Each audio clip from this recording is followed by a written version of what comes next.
Chairman PTI Imran Khan ने एक हफ्ते के अंदर मार्च की कॉल का इंडिया दे दिया। मुखालिफिन जमहूरी नहीं मुजरिम हैं, सोचा नहीं था जुल्म की इंतहा होगी। इमरान खान का लाहौर डिवीजन के तंजीमी अहदेदारों से खिताब।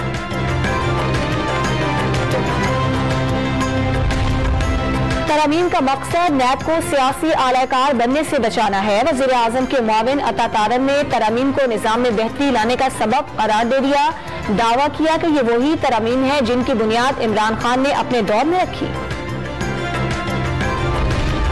थरकोल माइंस को रेलवे लाइन से मुंसलिक करने का फैसला। वज़ीर आज़म की ज़ेर सदारत इजलास में मनसूबा 23 मार्च 2023 तक मुकम्मल करने की हिदायत। वज़ीर आज़म और वज़ीर आला सिंध आज शाम मुफाहमत की याददाश्त पर दस्तखत करेंगे।